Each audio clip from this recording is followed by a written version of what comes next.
기독교에 대한 비뚤어진 견해가 한국 사회 또 이민 사회 안에도 꽤 많이 존재하고 있는 것이 아닌가 하는 생각을 할 때가 있습니다. 사실 그리스도인이 된다고 하는 것, 이건 그리고 예수를 믿는다고 하는 건 저는 이렇게도 정의할 수 있지 않을까 싶어요.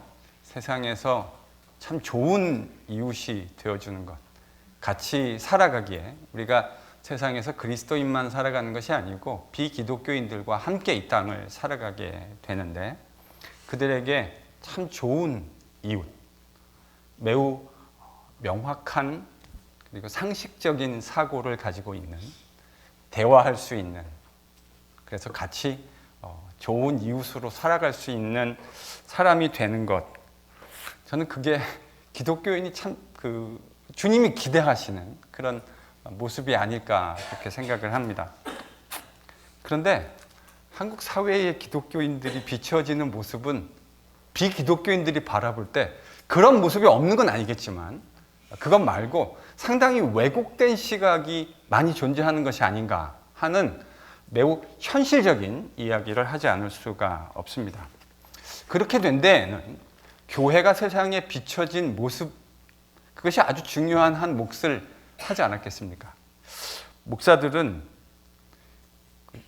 세상에서도 요즘 세습이라는 말이 참 부끄러운 것으로 인식되어지고 있는데, 그런 일들이 교회 안에서 너무나 쉽게 목사가 마치 이게 무슨 자기 비즈니스를 아들에게 물려주듯이 담임 목사직을 승계하고, 그런 것이 사회에서 일반 주님을 믿지 않는 사람들이 보는 기준에서도 불편하게 인식되어지는 세상인데, 그것을 주님의 이름으로 아무런 거리낌 없이 수행하게 되는 것. 여러분, 이런 걸 볼 때 세상에 있는 사람들이 기독교인들을 뭐라고 생각하겠습니까? 제가 가만히 이 숫자를 낸다는 건 의미가 없는 일이긴 한데, 제가요 일주일에 만나는 사람들, 그러니까 저희 교회 성도들을 제외하고 제가 만나는 사람들이 어떤 사람들인가 한번 이렇게 어느 날 카운트 해본 날이 있어요. 그랬더니요, 제가 만나는 사람의 무려 70% 이상이 목사들이더라고요.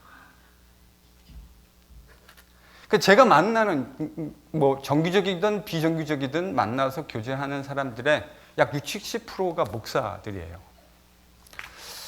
그러다 보니까요, 제가 제일 밥을 많이 먹는 사람들이 목사님들이고 그런 분들인데, 한국에 있을 때도 생각해 보면 간혹 이런 목사님들을 만날 때가 있어요.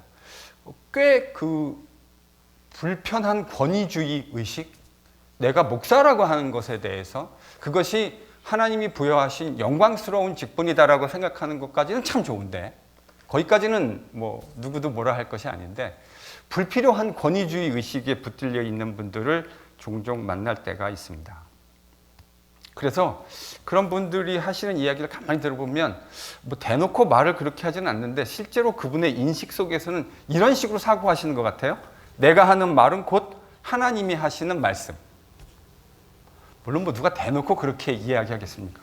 그런데 자기가 하는 말이 곧 하나님이 하시는 말씀이라고 그걸 거의 이퀘이션처럼 생각하는, 동등되게 생각하는 분들이 좀 있는 것 같아요. 그러니까 이제 자기가 하는 말에 반대하면 그럼 어떻게 되는 거죠? 여러분들은 감사하게도 안 만나보셨는 모양이군요. 안 만나보는 게 사실은 건강하고 좋은 거죠. 자기가 하는 말을 반대하는 건 하나님의 말씀을 반대하는 것이라고 그렇게 생각하면 당연히 그렇게 사고하지 않겠습니까? 그런 용감하고 무식한 생각을 어떻게 할 수 있는지 잘 모르겠습니다. 물론 여러분, 이렇게 돼버리면 뭐가 불가능해지냐면 건강한 대화, 성경을 근거로 한 우리가 성경적인 대화 자체가 불가능해지는 거죠. 아니, 우리 가운데 어느 누구의 생각이 늘 옳을 수 있는 사람이 누가 있습니까? 내가 하는 사고가 늘상 옳다라고 주장할 수 있는 사람이 누가 있겠어요? 우리 가운데. 옳은 판단을 하려고 하고 옳은 사고를 하려고 하지만 그 사고 속에 늘 미흡한 부분과 부족한 부분이 드러나는 것이 우리의 정확한 정직한 실존 아닙니까? 그러니 내가 옳다라는 것을 주장하는 데 그치는 것이 아니라 내가 왜 그렇게 생각하고 있는지, 나는 뭘 근거로 해서 그런 이야기를 하고 있는지를 성경 앞에서, 말씀 앞에서 정직하게 이야기하고 그렇게 토론하는 문화가 목사와 성도들 사이에 일어나야 하는 거죠. 여러분 이럴 땐 아멘 하셔도 괜찮아요. 이런 걸 아멘 하셔야 돼요.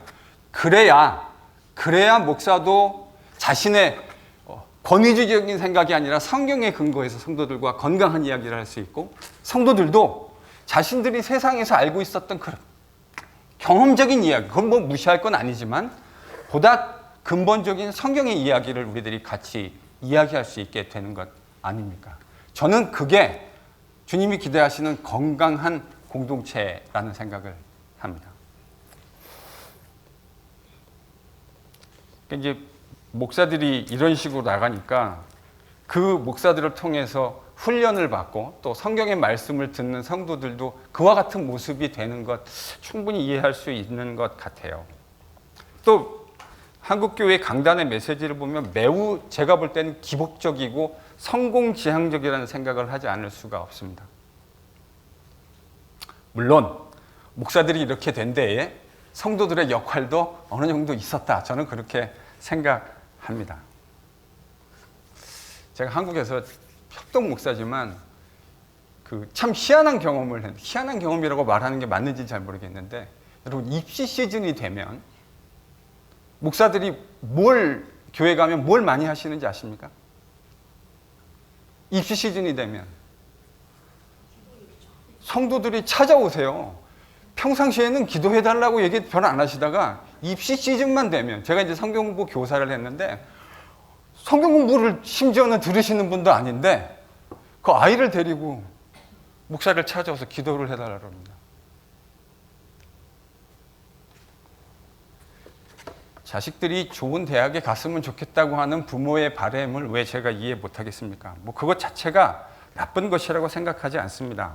근데 제가 이제 불편한 부분은 이런 부분입니다. 공부 열심히 안 했는데? 공부 열심히 안 했어요. 근데 와가지고 목사에게 기도를 받으면 얘가 하나님의 어떤 뭐라고 표현했나, 하나님의 좀 백을 이렇게 해가지고 특별한 뭔지 모르겠어요. 그래가지고 좋은 대학에 가기를 바라는 그 얄팍한 심정이 우리 안에 있는 거 아닙니까? 근데 한번 조금만 생각해 보세요. 만일 그렇게 해서 예수 믿는 부모를 가지고 있는 아이들이 공부 열심히 안 했는데 소위 한국 사회에서 그렇게 기도받아가지고 좋은 대학을 갔다고 생각해 보죠. 그럼 여러분, 예수를 믿지 않는 비기독교인들이 그와 같은 기독교인의 사고 행태와, 하나님이 그러실 리도 없지만 살짝 만약에 그런 일이 벌어졌다고 한다면 그런 기독교를 비기독교인들이 어떤 시각으로 바라보겠습니까? 저는 제가 비기독교인이라면 이렇게 몰상식하고 이런 집단 이기주의에 빠져 있는 사람들이 있을까, 이런 생각을 할 것 같아요. 그래서 저한테도 몇 분 데려오셨는데 제가 뭐라고 기도해 드렸는지 아시죠? 하나님, 이 아이가 뿌린 대로 거두게 해 주십시오. 참 고약한 목사예요, 그렇죠? 그 성도 마음 좀 헤아려가 좀 좋은 말도 좀 해주면 좋은데, 하나님, 이 아이가, 제가 그렇게 기도했어요. 이 아이가, 제가 모릅니다. 이 아이가 어떻게 뿌렸는지 다 알지 못해요. 근데 하나님, 주님 다 아시니까 이 아이가 뿌린 것만큼만 성실하게 거두게 해주십시오. 그래서 하나님이 얼마나 공의로우신 분이신지 이 아이가 그런 주님을 알아갈 수 있게 해주십시오. 여러분, 기독교인이 된다고 하는 건 좋은 이웃이 된다는 의미입니다. 함께 살아가기에 정말 괜찮은 사람들, 부족한 것이 여전히 있기는 하지만 부족한 것이 없는 사람 누가 있겠습니까? 그러나 함께 살아가기에 그래도 꽤 괜찮은 사람들, 여러분, 이렇게 되는 것과 저는 다른 의미가 아니라고 생각합니다. 가만히 생각해 보면 하나님께서 육신의 이스라엘을 부르셨던 목적이 바로 그와 같은 목적이었죠. 열방을 향해서 빛이 되어 주는 것. 하나님의 백성으로 산다라고 하는 것이 얼마나 근사한 일인지, 얼마나 꽤 괜찮은 일인지를 이방인들에게 보여주어서 그들도 하나님의 백성이 되는 일에 편입되는 바로 그 소명. 여러분, 이것이 하나님이 이스라엘에게 주셨던 소명 아니겠습니까? 그런데 이제 우리가 뭐가 됐죠? 영적인, 바울의 표현을 쓰면 영적인 의미의 이스라엘이 되었습니다. 제가 이거를 기독교 구원론으로 다시 설명을 좀 드렸어요. 왜 우리가 영적인 이스라엘이 됐습니까? 예수님이 진짜 이스라엘이시기 때문에 우리가 그를 믿는 믿음을 통해서 그와 함께 연합하여서 우리도 함께 그리스도 때문에 영적인 이스라엘이 되었습니다. 그래서 우리에게 주어진 사명도 역시 이스라엘에게 주어졌던 사명과 똑같은 열방을 향해서 빛이 되어주어야 할 그런 사명이 있다는 말이죠. 바로 그것이 예수의 제자들에게 주어진 소명이다. 저는 그렇게 이해합니다. 좋은 예수의 제자가 된다고 하는 것, 함께 살아가기 좋은 이웃이 되고 친구가 된다는 의미와 다른 것이 아닌 것 같습니다. 그래서요, 좋은 예수의 제자가 되는 건 같이 커피 마시고 싶은 사람이 되는 겁니다. 같이 식사하고 싶은 사람이 되는 거죠. 오늘 7장을 통해서 우리가 함께 좋은 그리스도인이 된다고 하는 것에 대한 이야기를 함께 좀 묵상해 보고자 합니다. 7장 1절에서 16절입니다. 고린도전서 7장 1절에서 16절 한 목소리로 저희 함께 읽습니다. 시작.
아멘.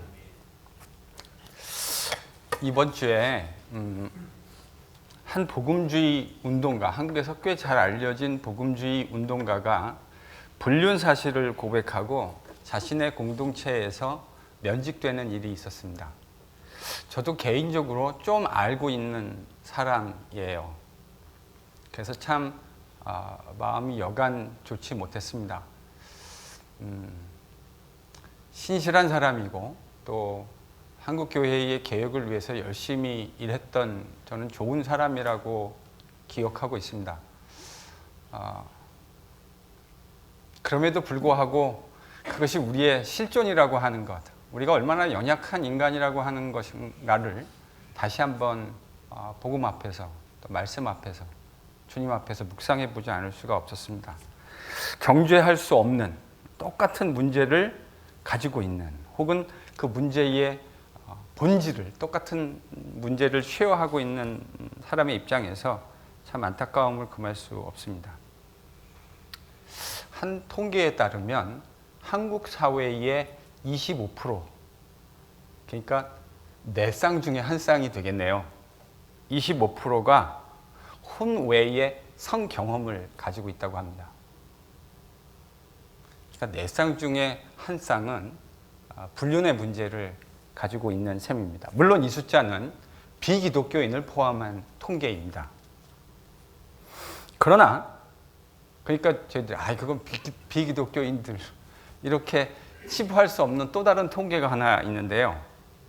기독교인 청년들을 대상으로 조사를 했는데 약 40% 정도가 이미 결혼 아직 안 했는데 성 경험을 가지고 있다고 고백하고 있었습니다. 그러니까 참 이 성 문제라고 하는 것이 절대로 인간의 기본적인 욕구이기도 하면서 참 쉽지 않은 문제이구나 하는 것 저희들이 공감할 수 있을 것이라 생각합니다. 고린도 교회도 역시 예외가 아니었습니다. 이미 저희들이 6장에서 함께 묵상하고 공부했던 대로 고린도 교회 안에 참 기가 막힌 성적인 일탈이 있었습니다.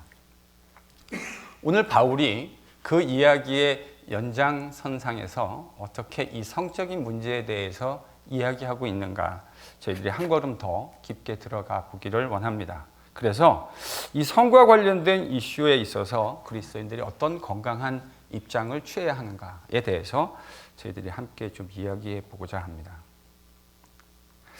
사실 저도 이 보수적인 교회 목사라요, 성에 관련된 이야기를 성경 공부나 설교에서 하는 것이 참 쉬운 일은 아니에요. 제 스스로도 참 불편한 부분들이 있는 것이 사실입니다. 7장부터 시작되는 바울의 이야기는 고린도 교회가 바울에게 보냈던 편지에 대한 바울의 대답인 것 같습니다.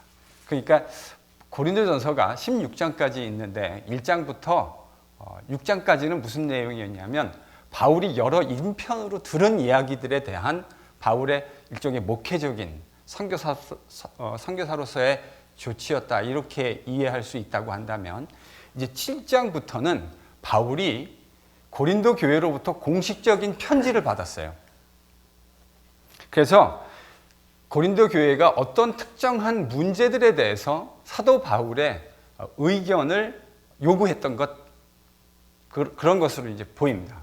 사도 바울 선생님, 이거 어떻게 해야 합니까? 라고 하는, 그게 어떤 내용인지는 다 구체적으로 밝힐 수는 없겠지만, 고린도전서 후서를 보면 그 내용 가운데 이런 내용들이 포함되어 있구나 하는 것 정도는 저희들이 미루어 짐작해 볼 수 있습니다. 그 중에 이제 중요한 문제 중에 하나가 뭐냐면 성에 관련된 문제였어요. 고린도 교회 가운데 지난주에 저희가 그런 얘기 했잖아요. 성적인 일탈을 일삼은 사람들이 있었는데, 심지어 그 성적인 일탈이 어떻게 됐다고 얘기했냐면, 그 자체도 샤킹한 이야기지만 그것을 정당화하는, justify하는 사람들이 있었다, 이런 이야기를 지난 시간에 했었죠. 기억나십니까? 이렇게 된 데에는 중요한 그들의 철학적인 사고의 이유가 있다고 말씀드렸어요. 그들은 헬라 철학의 영향을 받았던 사람들입니다. 그래서 이제 여러분 아시는 분들도 많이 계시겠지만, 육은 악한 것이고 영이 선한 것이기 때문에 이런 사람들에게 있어서 이제 구원이라고 하는 건 어떤 의미냐면 육을 벗어버리고 영으로 넘어가는 것. 이게 이제 헬라 세계의 일반적인 보편적 구원관이었습니다. 만약에 이런 사고를 갖고 있는 사람이 그리스도인이 되었다, 그럼 이제 어떻게 될까요? 구원은 뭐죠? 구원은 뭐예요? 빨리 육신을 벗어버리고 다시 영혼의 세계로 귀화하는 것. 이것이 너무나 자연스러운 구원의 개념이 되지 않았겠습니까? 자, 그러면 이제 어떤 문제가 발생하냐면 육신을 가지고, 사실은 우리가 육신을 가지고 이 땅에서 사는 삶이 꽤 긴데 이 삶을 어떻게 이해했느냐고 하는 현실적인 이해의 문제가 발생할 수밖에 없죠. 그래서요, 이런 사람들에게 있어서 나타나는 현상이 두 가지 극단적인 모습이었다고 말씀드렸습니다. 하나는요, 극단적 쾌락주의입니다. 어차피 육신이라는 거 그거 벗어버리고 영혼으로 육신을 벗어버리는 게 구원이니까 육신에 어떻게 하느냐라는 건 그렇게 별로 중요한 일이 아니다라는 극단적인 생각을 할 수가 있었겠죠.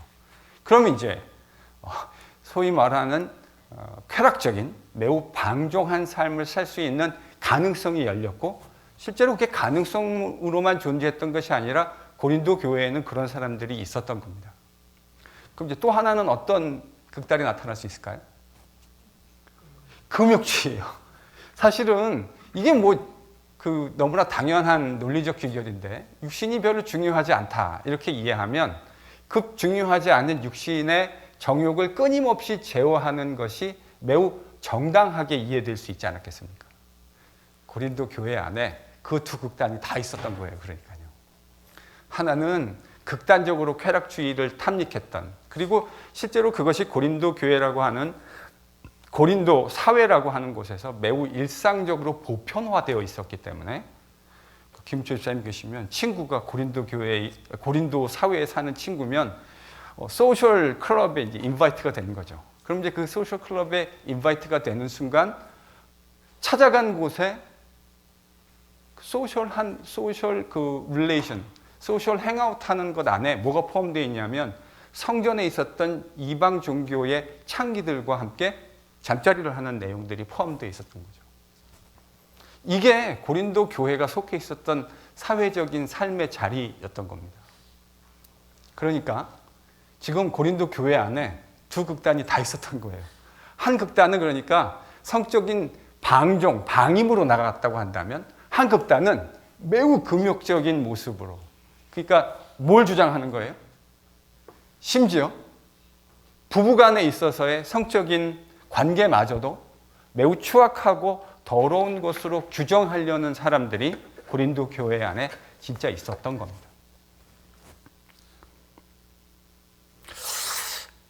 이런 견해를 가지고 있는 사람들은 금욕주의적인 삶이라고 하는 것이 기독교의 경건과 신앙을 위해서 더 적절한 것이다라고 생각했던 것 같아요. 여러분, 그렇게 이해될 수 있지 않겠습니까? 그러니까 이런 식의 사고를 가지고 있다고 한다면 성적으로 부부관계를 하는 것이 아니라 오히려 그런 것과 멀어지는 금욕적인 삶을 사는 것이 기독교적 경건과 신앙에 더 적합한 것이다. 이런 이해를 하는 것이 가능해지는 거죠. 이게 고린도 교회만 그랬던 게 아니고요. 여러분, 젊은 사람들을 만나서 어떤 수련회라든지 또 이런 어떤 그런 그 기회에 젊은이들과 성과 관련된 이야기를 해보면 이런 비슷한 금욕주의적 견해를 가지고 있는 사람들이 종종 있더라고요. 제 경우에는 이런 생각을 가지고 있는 자매들을 더 많이 보게 된 것 같아요. 그러니까 이런 식의 사고는 형제들보다는 자매들에게서 더 많이 있었다는 것이 제 현실적인 경험입니다.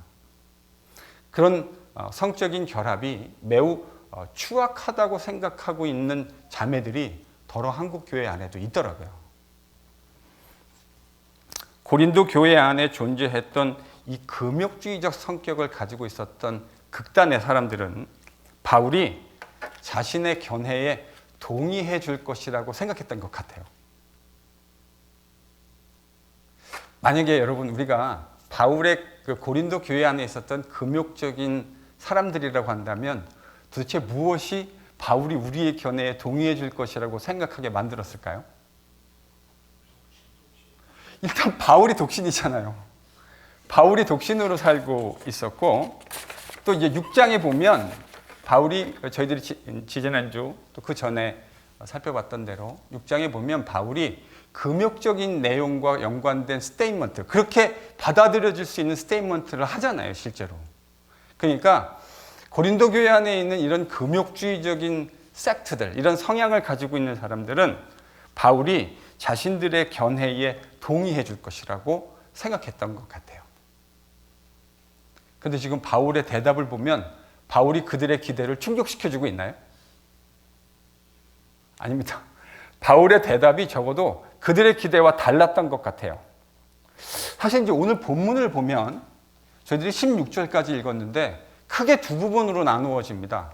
바울이 여자를 가까이 하는 것이, 남자가 여자를 가까이 하는 것이 가능한 일이냐, 그렇게 해도 괜찮은 것이냐라고 하는 이 문제에 대해서 바울은 두 가지의 큰 그림 안에서 대답을 합니다. 첫 번째는 1절부터 7절까지는 원리에 대한 측면을 이야기하고 있다고 한다면 8절부터 16절까지는 구체적인 그들의 상황에 따라서 실제적인 권면이, 그 원리에 따른 실제적 권면이 주어지고 있다고 하는 겁니다.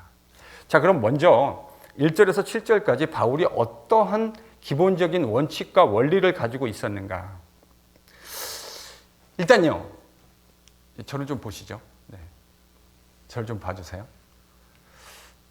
바울이 성에 대해서 이야기하고 있는 이 담론을 이야기하기 위해서는, 제대로 이 이야기를 이해하기 위해서는 바울이 이 이야기를 하고 있는 사실은 보다 더 큰 그림?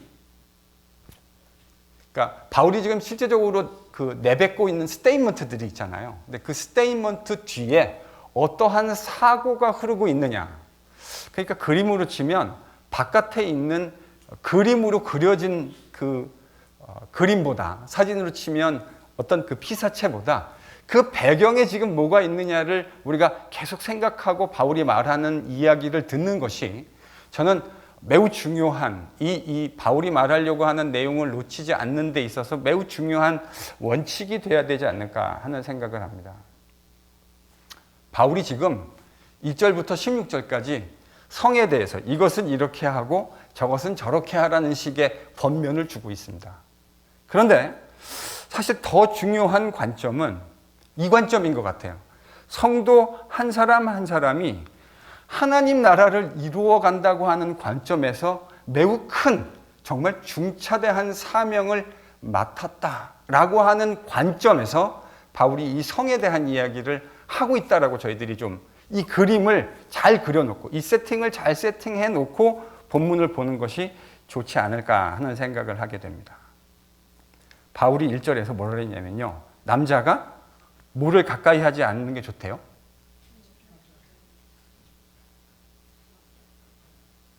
큰일 났습니다. 남자가 뭐 하지 않는 게 좋대요? 여자를 가까이 하지 않는 게 좋다. 바울이 지금 이렇게 이야기했어요. 사실 이 문자적인 의미는 뭐냐면 터치한다는 의미예요. 남자가 여자를 터치하지 않는 것이 좋다. 지금 바울이 이렇게 얘기한 거거든요. 문자적으로 제가 굳이 번역을 한다면. 그러면 여러분 이거 좀 문제가 되지 않나요?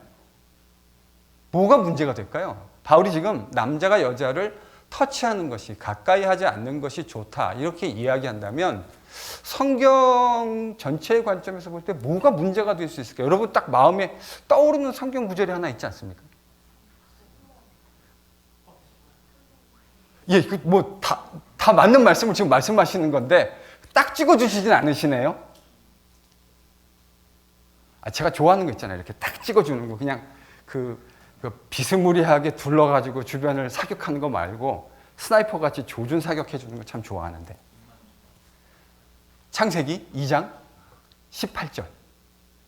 거기 뭐라고 되어 있습니까? 창세기 2장 18절에 뭐라고 되어 있죠?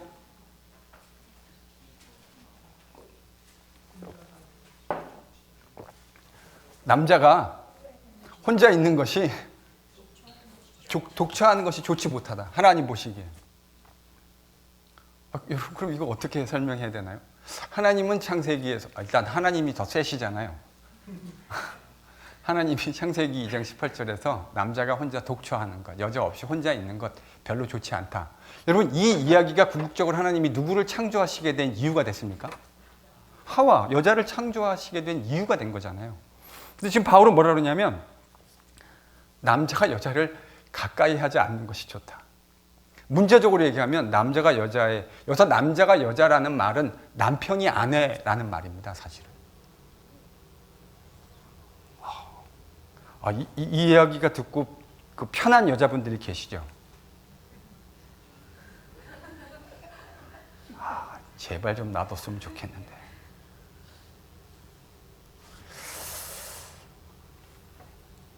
창세기 2장 18절과 고린도전서 7장 1절에 나와 있는 이야기가 얼핏 보면 사실은 조화될 수 없는 서로 다른 이야기를 하고 있는 것처럼 들릴 수 있습니다. 그럼 여러분, 바울이 지금 여자를 가까이 하지 않는 것, 터치하지 않는 것이 좋다라는 말은 어떻게 이해해야 할까요? 그래서 제가 지금 이 그림을, 바울이 지금 여기서 하는 말들, 스테이먼트를 이해하는 데 있어서 큰 그림을 이해하는 것이 매우 중요하다고 말씀드렸잖아요. 바울의 큰 그림은 뭐죠? 성도가, 교회가 하나님 나라의 소명을 맡은 자들이다. 그 일을 세상 가운데 수행해야 할 사명과 소명 맡은 자들이다라는 것이 지금 바울이 이 이야기를 하고 있는 이 스테이먼트 근저에 흐르고 있는 백그라운드 프린시플입니다. 다시요. 바울이 지금 하고 있는 말은요, 왜 이 말이 되어졌는가를, 아니 표면상으로 보면 성경 안에 그렇게 오해될 수 있는 말들이, 서로 양립할 수 없는 이야기들이 꽤 많이 있죠. 바울은 믿음으로만 구원받는다, 오직 믿음으로 의롭게 된다, 이렇게 얘기했는데 야고보는 뭐라 그랬죠? 믿음으로만 아니니라. 여러분, 이걸요 스테이먼트만 딱 띄워놓고 보면 어떻게 들리냐면 마치 야고보가 바울의 이야기를 듣고 야고보가 바울의 이야기를 반대하는 것처럼 들릴 수 있잖아요. 실제로요, 신약학자 중에 그렇게 이야기하는 사람들이 더 많은 거 아세요?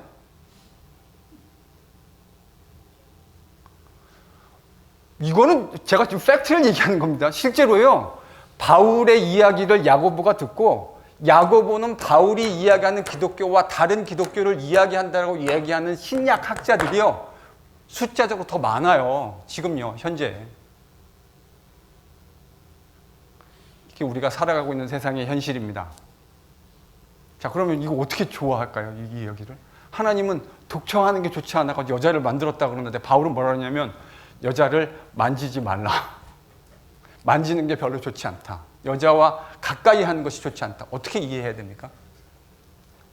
바울이 이 말을 하는 근저에 지금 뭐가 있냐면 바울은 하나님의 나라를 위한 성도의 사명과 소명이라는 관점에서 그렇게 안 하는 것이 좋다라고 이야기합니다.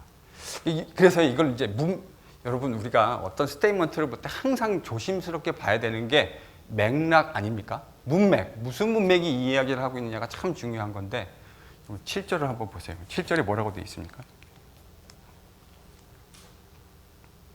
7절을 같이 한번 있습니다. 시작.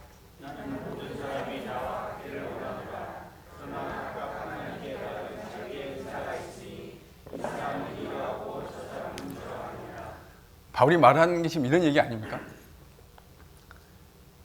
혼자 지내는 것이 좋다, 독처하는 것이 좋다라고 말하고 있는 바울의 진의는 이런 거죠. 하나님의 나라의 사역을 감당하는 데 있어서 옆에 아내가 있으면 어떻게 해야 되죠? 아내를 즐겁게 해드려야 되잖아요.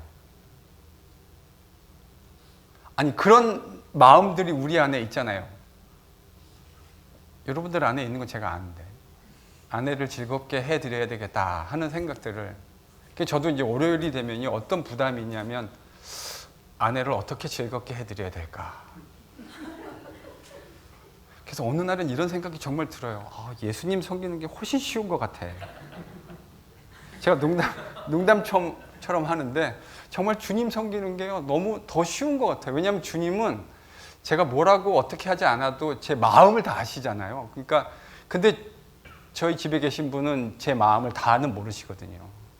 그러니까 그게 표현이 돼야, 제가 그 말이 틀렸다는 게 아니라 그렇게 표현이 돼야만 satisfy가 되시는데 주님은 제가 마음만 먹어도 satisfy를 하시는 분이잖아요. 그러니까 사실은 뭐 그런 관점에서 이야기한다면 주님 섬기는 게 조금 더 쉬운 것 같아요. 물론 제가 이 말을 하는 건 제가 저희 와이프를 잘 섬긴다는 말은 절대 아닙니다. 그런 의도로 말씀드린 건 아닙니다. 부족한 게 많이 있겠죠. 그러니까 단순히 지금 바울이 말하는 이 스테이먼트는 그런 표면적인 페이스 밸류에서, 그러니까 딱 그 스테이먼트만 떼가지고 이해하는 것이 아니라 이렇게 이해해야 되겠죠. 하나님 나라라고 하는 이 중요한 사명에 있어서, 하나님의 나라를 우리가 수행해 간다고 하는 이 중요한 큰 그림에 있어서 혼자 지내는 것이 훨씬 더 유익하다. 왜요? 와이프가 어떻게 세티스파이 돼야 되는지 별로 신경 쓰지 않고 그냥 한쪽에만 집중할 수 있다. 뭐 이런 취지로 지금 바울이 이야기하고 있는 것 아닙니까?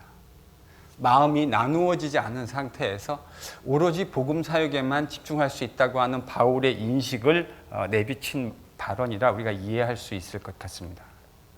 그런데 바울이 그렇게 얘기해놓고 지금 실제로 뭐라 했냐면 나 같으면 좋겠다. 나 같다라는 말이 뭐죠?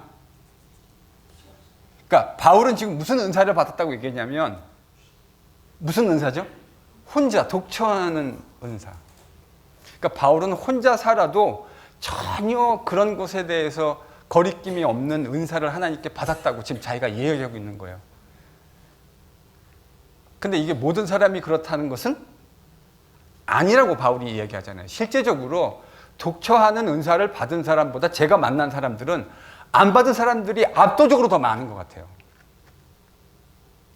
근데 바울이 그거를 지금 잘못됐다고 이야기하는 것이 아니죠.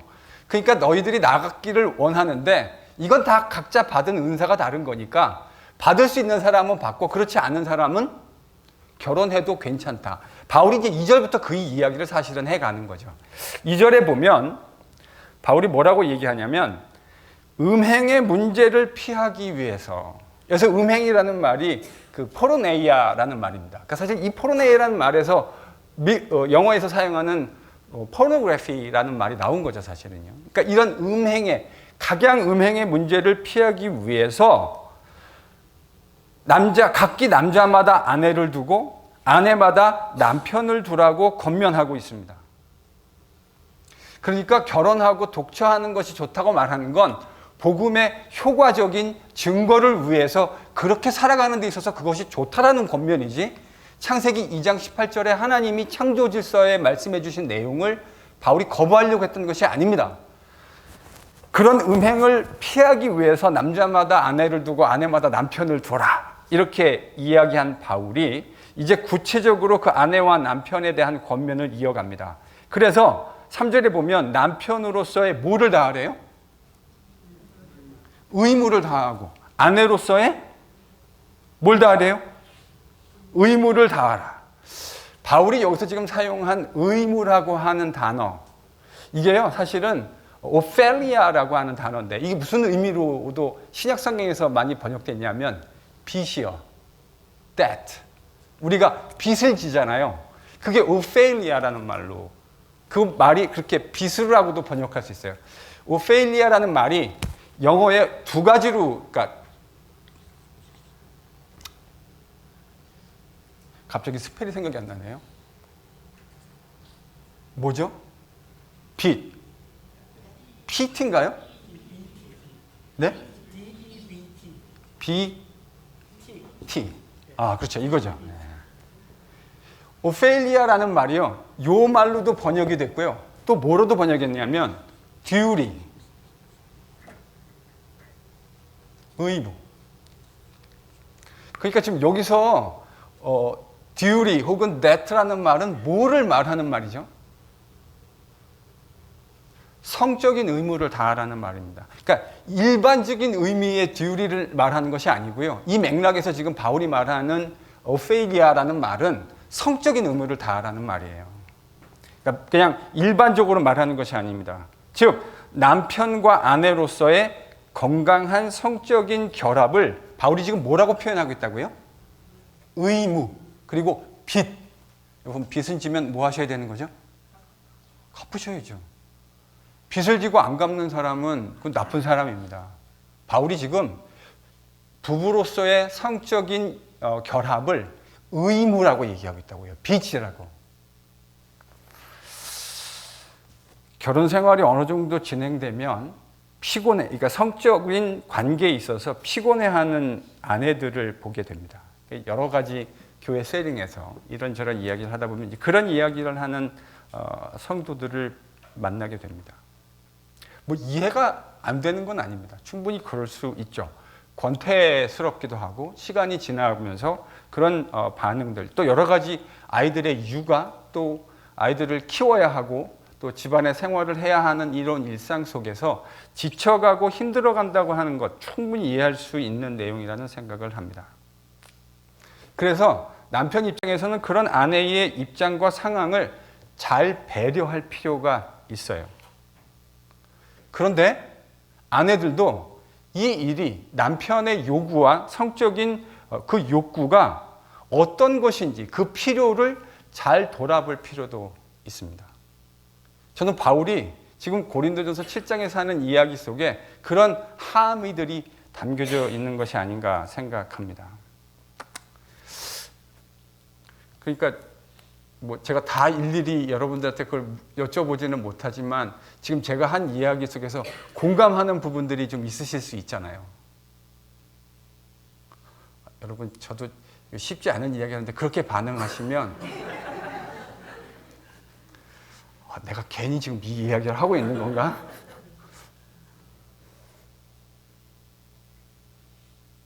저도 사실은 이해가 돼요. 그런 반응들이. 근데 이거는 이제 남편과 아내로서 우리가 실제적인 권면 안에서 저희들이 좀 잘 생각해 봐야 할 필요성이 있을 것 같아요. 일방적으로 아내의 상황을 배려하지 않는 것도 문제일 수 있겠지만 남편의 정당한 욕구와 요구를 일방적으로 무시하는 것도 그것도 여러분이 한번 잘 고민해 보셔야 할 일이라는 생각이 듭니다. 왜냐하면 바울이 그것을 빚, 의무라고 지금 이야기하고 있기 때문이죠.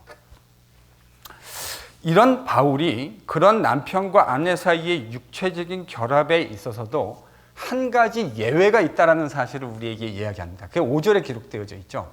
5절을 함께 읽어보겠습니다. 같이 읽죠. 시작.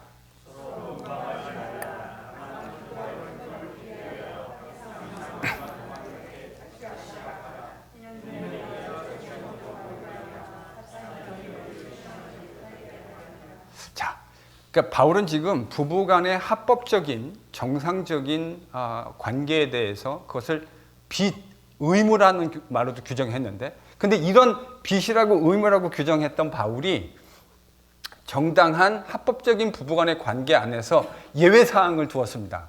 그 예외가 뭐죠 지금요? 기도할 틈을 얻기 위해서. 그러니까 하나님 앞에 여기서 아마 기도할 틈이라고 하는 건 이런 표현인 것 같아요. 그냥 정상적으로 우리가 데일리 라이프를 살면서 기도하는 어떤 그런 의미라기보다는 뭔가 특정한 어떤 사안을 두고 특별한 기간을 정해서 하나님 앞에 좀 간절히 기도해야 할 어떤 필요를 만났을 때,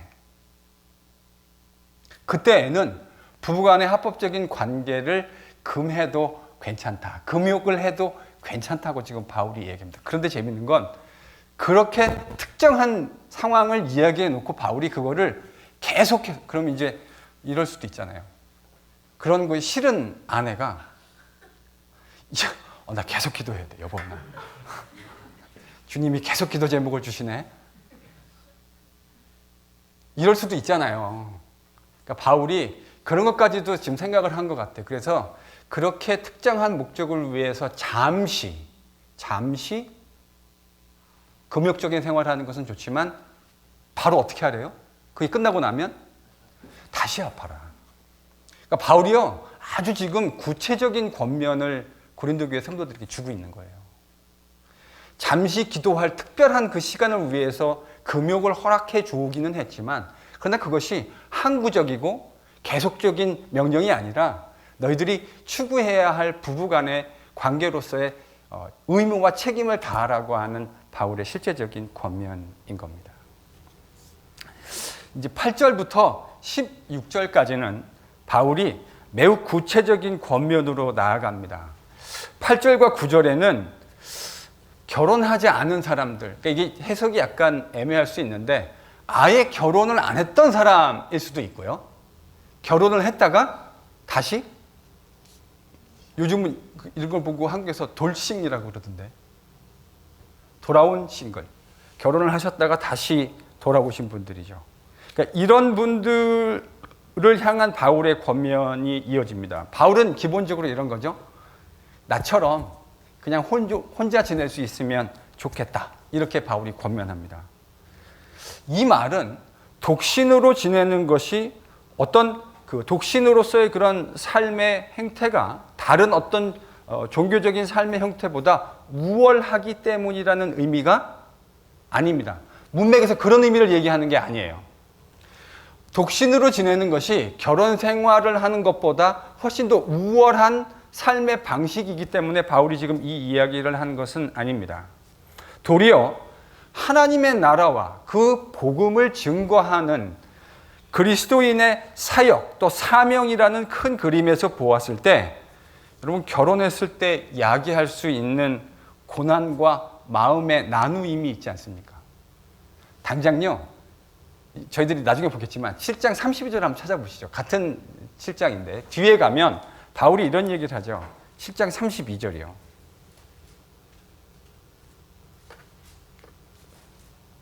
찾으셨죠?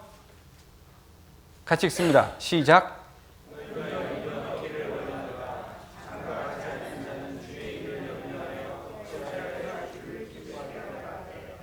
33절까지 같이 읽어볼까요? 네.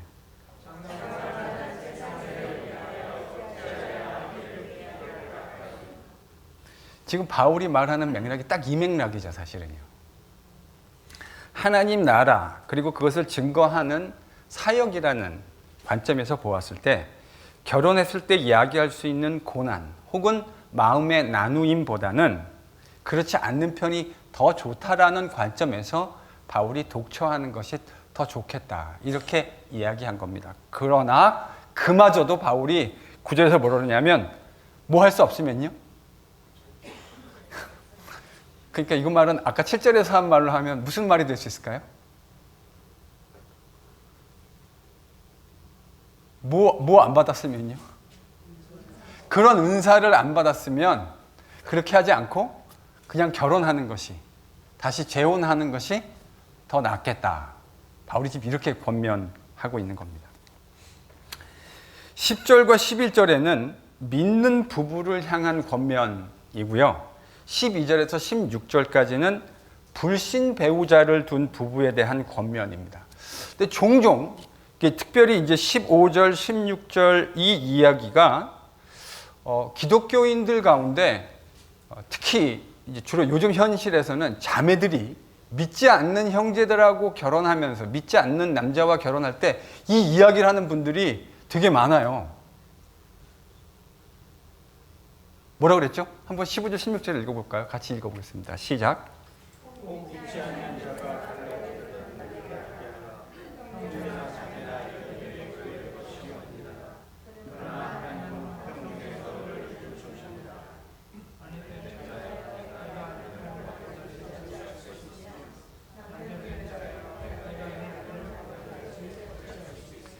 제가 왜 15절하고 16절을 같이 라고 말씀드렸는지 알겠습니까?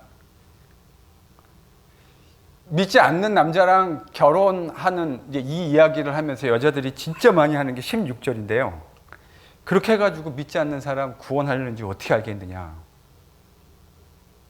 근데 지금 이 이야기는 누구한테 한 이야기냐면 이미 그러니까 이 맥락이 지금 틀린 거예요. 이미 누구한테 한 얘기냐면 결혼 안 한 미혼의 크리스찬 자매나 형제에게 넌 크리스찬 형제나 자매랑 결혼하는 사람들에게 이 말을 한 게 아니고요. 이미 결혼해 있는. 그러니까 아마 상황은 이런 상황인 것 같아요. 두 사람 다 크리스찬이 아니었든지 아니면 결혼하던 당시에 이미 한 사람은 결혼을 했는데 상대방의 배우자가 결혼 당시에 크리스찬이 아니었던 사람인 거죠. 지금 이 상황도 여전히 크리스찬이 아닌 상황인 거죠. 그러면 이혼하려고 한다면 이 사람 이런 상황 속에서 난 크리스찬과 크리스찬이 부부가 됐는데 이혼의 문제에 대해서 어떻게 처신해야 되느냐. 바울의 대답이 재밌습니다. 크리스찬끼리 혹이나 잘못해서 갈리려고 하면 바울이 되도록이면 갈리지 말라고 얘기합니다. 맞죠? 그런데 만약에 갈렸다. 그러니까 이제 별거를 했다는 말이겠죠. 별거를 했다 그러면 어떻게 하라 그러죠? 다시 다시 그 원래의 배우자와 합하든지. 이게 바울이 지금 하는 권면 아닙니까? 그런데 난 크리스찬과의 권면은 이야기가 좀 달라요. 만약에 난 크리스찬과 크리스찬이 결혼을 했는데 난 크리스찬 배우자가 같이 크리스찬 배우자랑 사는 걸 좋아해요. 그럼 어떻게 하라 그러죠? 그냥 잘 살라고. 그런데 만약에 그 배우자가 갈리려고 하면 어떻게 하라는 거죠? 그러면 갈리라고요. 그러니까 아마도 이 이야기는 종교적인 이유가, 그러니까 문맥이 아주 분명하게 그렇게 딱 바울이 말을 딱 사용하지는 않지만 아마 그런 종교적인 이유가 원인이 되어진 어려움이었던 것 같아요. 근데 바울이 뭐라 그러냐면 그런 경우에는 헤어져도 괜찮다라고 권면합니다. 그런데 기본적으로 바울이 말하는 건 헤어지라는 말이 아니라 헤어지지 않는데 방점이 있는 상태에서 이런 실제적인 권면이 주어지고 있는 거죠. 그리고 그렇게 갈리지 말아야 할 이유를 두 가지로 제시하는데 그 첫 번째 이유는 뭐냐면 먼저 믿는 배우자를 통해서 믿지 않는 배우자가 어떻게 될 수 있기 때문입니까? 바울이 거룩하게 될 수 있다 이렇게 지금 표현했어요. 그러니까 이 말은 이런 거죠. 우리가 보통 말하는 것처럼 믿지 않는 배우자가 믿는 배우자를 통해서 주님을 알게 되어지고 하나님의 백성이 되는 경우를 이야기하고 있는 것입니다. 그래서 그런 경우에 그렇게 될 수 있으니까 갈리지 않는 것이 좋다. 그리고 여러분 결혼 생활이라는 건 뭐 저희들이 당연히 너무나 잘 알고 있지만 단순히 두 사람에게만 영향을 주는 것이 아니라 그 자녀들에게까지도 직접적인 영향을 주는 것이 되지 않겠습니까? 바로 이런 두 가지 이유 때문에 바울은 갈리지 않는 것이 좋다 이렇게 이야기합니다. 역시 이 모든 권면, 지금 바울이 7장에서 하고 있는 이 모든 권면을 통제하는 큰 그림은 성도들이 하나님의 나라를 증거해야 하는, 이 땅 가운데 선포해야 하는 사명을 가진, 그런 소명을 가진 자라는 인식 위에서 모든 것이 작동하고 있다고 하는 것을 저희들이 보게 됩니다. 오늘 바울이 한 말을 정리하면 이런 말이 되겠네요. 바울이 여기서는 이렇게 저기서는 저렇게 이런저런 권면들을 많이 줬는데 은사가 있으면 어떻게 하라 그랬죠?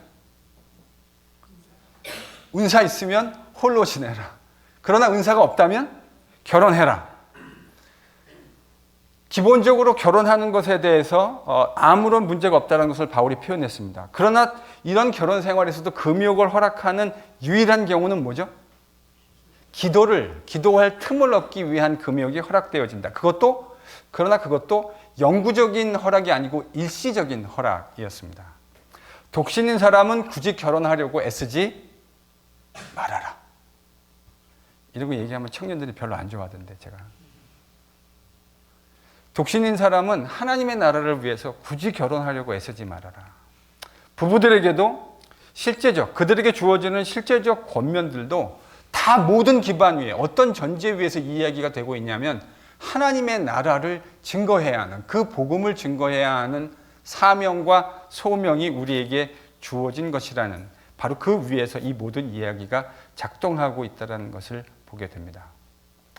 사실 여러분 이게 진짜 그리스도인의 인식 아니겠습니까? 단순히 어떻게 하느냐라고 하는 실제적인 권면도 중요한 일이겠지만 그 권면을 넘어서서 그것을 통제하고 있는 바울의 사고와 생각이 무엇이냐는 것을 아는 것이 저는 훨씬 중요한 일이라고 생각합니다. 지금 바울은 이 결혼과 성에 대한 이슈를 이야기하면서 큰 그림에서 어떤 생각을 하고 있냐면 우리들은 하나님 나라와 그 나라의 복음을 전해야 하는 그런 프로파간다를 가지고 있는 사람들이다라는 관점에서 지금 이 이야기를 해가고 있다고요. 사실은 너무 당연한 이야기 아니겠습니까? 이게 그리스도인의 정체성이죠. 내가 세속적으로 추구하는 그것을 여전히 추구하면서 살아가면서 예수의 제자라는 이름이 어떻게 합당하겠습니까?